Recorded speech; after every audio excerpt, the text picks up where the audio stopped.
Katy Country 94 weather. Cantu Auto Repair in Osborne is here to get you fixed up and back on the road safely. Clint and the staff of certified technicians can service all makes and models. They do maintenance including oil changes and vehicle inspections and can repair brakes, engines and transmissions, AC and heating systems, muffler and exhaust systems, and they can diagnose and repair any electrical problems or warning lights that are staying on. Call Cantu Auto Repair today at 785-345-4000 or stop in Monday through Friday from 8 a.m. to 5:30 p.m. Cantu Auto Repair, located at 209 West Main in Osborne. Here's a look at your local weatherology forecast. Partly cloudy skies today with daytime highs approaching 61. Winds out of the southeast 8 to 15 miles per hour. Partly cloudy skies tonight, lows around 43. Ample sunshine expected tomorrow. High temperatures reach up to 57. A dusting of snow Saturday. From the Weatherology Weather Center, I'm meteorologist Jennifer Wojcicki on KD Country 94. Currently 45. Can an insurance bot ever really understand your needs? Do you think I'd benefit from bundling my auto and home coverage? Searching for homes with car dealerships nearby. Sure, robots listen, but do they understand you? At Farm Bureau Financial Services, we'll help you save money and time by bundling your auto and home insurance. Find an agent at fbfs.com/protect. It's your future. Let's protect it. Farm Bureau Property and Casualty Insurance Company, Western Agricultural Insurance Company. The news this hour is brought to you by Anderson Insurance Agency. They do farm, home, auto, life, and crop insurance. Stop by and see Matt and Becky, 118 North Mill in Beloit, or call them at 738-5701.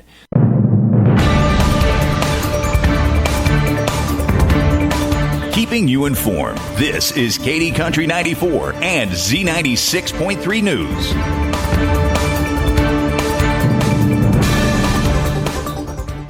In the United States, screens are everywhere. Televisions, laptops, tablets, electronic bulletin boards, and, of course, cell phones. Yet what we know about positive childhood development, said K-State Research Extension Child Development Specialist Bradford Wiles, is that screens are not very helpful.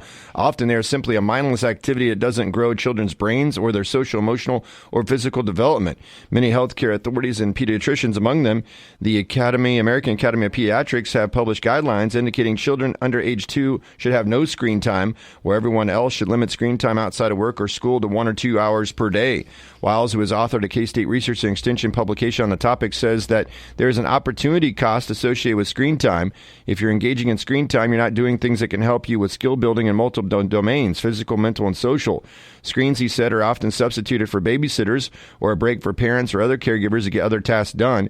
If that's for a limited time, that's fine. I understand the need to perform your household duties, Wiles said. You're not harming your child by doing that, but be mindful of how much time is going by and do your very best to make up for that by being intentional in engaging with your children before and after screen time. Wiles is careful to indicate that technology itself is not the problem. The problem is when you use that tool to isolate yourself or your children, he said. If that tool is being used for engagement, then great. That is how children of all ages learn, through dialogue, discussion, and shared experience. The ability to talk and learn with and from each other is really a benefit to human development. Other things to keep in mind, according to Wiles, include families with very young children. Screen time should be severely limited for those under age 2. Ideally, they should have none. Wiles said screen time is not nearly as stimulating as interaction with other humans. Spend time playing with young children instead. Families with children ages 6 to 17 establish screen-free zones in the home, including bedrooms. It may seem like punishment and difficult to enforce, but the payoffs are great. If families choose to incorporate more screens in their lives, seek ways to use them in active ways, such as singing or dancing along to a favorite music video. Family fun, tablets and smartphones may provide an opportunity for families to play interactive games such as puzzles. Less skilled family members learn more by asking questions, receiving instruction, getting feedback. And whole family screen time, decide in advance what you will view as a family. Avoid watching TV during meals or leaving the TV on for background noise. In addition, avoid texting or talking on a phone during meals or when outside with your family. Today's community calendar is brought to you by Heart Choices Pregnancy and Parenting Resource Center, offering free pregnancy test, pregnancy counseling, and parenting classes at 6 Independence in Beloit, and their satellite locations in Concordia, Osborne, and Smith Center. You can call 738-3433 for an appointment, or check them out at their website, heartchoicesbeloit.com. Glen Elder Lions Scholarship Meal this Saturday, March the 23rd, 11 a.m. to 1 p.m., Glen Elder Legion Hall. Spaghetti, salad, garlic bread, and desserts. Free will donation. Proceeds go to the Lions Scholarship Fund. That's the news this hour. For the latest local news information, visit our website 24 hours a day, 7 days a week, KDCountry94.com. And don't forget to download the free KD Country 94 app on your smartphone. Your number one source for local sports in north central Kansas. This is KD Country 94 and Z96.3 Sports. Simpson hits the second. Ball played in. Rice down to the final seconds. Fires along three. Misses it. It's over in Dayton, Ohio, and the first four survive and advance for Colorado as the Buffaloes move on Friday in Indianapolis to take on the 7th-seeded Florida Gators as they knock off the Broncos of Boise State. Colorado beating Boise State 60-53 on Wednesday night in the final first four game to move on to the first round of the NCAA tournament. We'll have more on that coming up as the NCAA first round games actually begin today. KU will be on the court coming up tonight. We take a quick look at local sports. An area athlete is signed to play basketball at Kansas Wesleyan, and also a former Chiefs defensive player is headed to a AFC rival. It's all coming up in this sportscast on KD Country 94 and Z96.3 The Lake. Thunder Ridge senior Cameron Ritzke signed her letter of intent to play basketball at the collegiate level on Wednesday. Ritzke will continue her education and career at Kansas Wesleyan University in Salina. Ritzke had a roller coaster career at Thunder Ridge after playing a full season as a freshman in 2020-21. Ritzke had 2 season-ending knee injuries in her sophomore and junior seasons, holding her to just 13 games combined. She was back for her senior season, playing in 19 of 20 games for the Lady Longhorns, averaging 15 points, 4 rebounds, 4 steals as a senior, and she was named a first-team All-Northern Plains League performer for her efforts.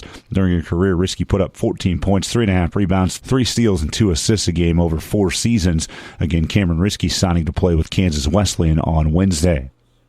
Well, as heard at the beginning of the sportscast, the first 4 games in the NCAA tournament concluded Wednesday night in Dayton, Ohio, as Grambling and Colorado picked up wins. It's the first NCAA tournament appearance in school history for Grambling. They won 88-81 in overtime over Montana State to move on to the first round against top-seeded Purdue in the Midwest region on Friday. Colorado won a matchup of 10 seeds in the South region, beating Boise State 60-53 in the nightcap, securing a first-round spot against Florida on Friday. First-round games will get underway today in the NCAA tournament. The KU men open tonight against Samford. The Jayhawks are the number 4 seed in the Midwest, 22-10, facing the 13-seeded Bulldogs, who are 29-5.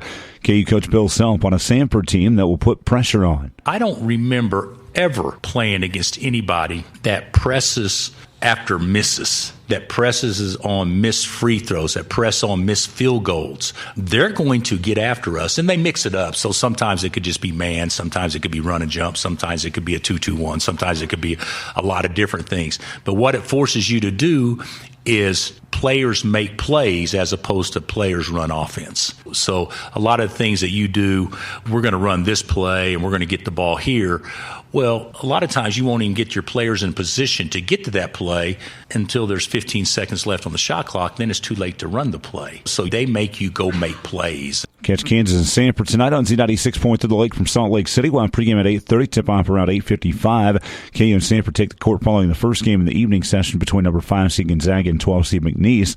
For more on the Jayhawks, we're joined on the Sports Ticket this morning on KD Country 94 and KDCountry94.com by Brian Haney, the voice of the Kansas Jayhawks, for a preview of the tournament. And if you missed that, you can go back and listen to it on our Sports Ticket podcast at KDCountry94.com. Other Big 12 teams in action in the NCAA tournament first round today. In the East, number 6 BYU faces number 11 Duquesne at 11:40, and number 2 Iowa State tips at 6:35 against number 15 South Dakota State. Both games are in Omaha.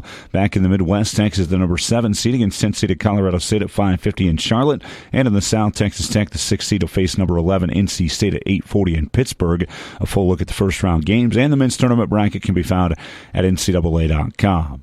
Finally, in sports, one of the members of the Chiefs Super Bowl champion defense is headed to an AFC rival. After one season in Kansas City, safety Mike Edwards is headed to the Bills. Edwards played in 17 games with 5 starts, registering 51 total tackles with 2 for loss, 2 fumble recoveries, returning one of those 97 yards for a touchdown to the Week 18 win over the Chargers. Edwards is signing a 1-year deal in Buffalo. That's a look at sports on your sports leader in North Central Kansas, KD Country 94 and Z96.3 The Lake. The sportscast is brought to you by Zach's Ace Hardware in Beloit. I'm Dusty Donis.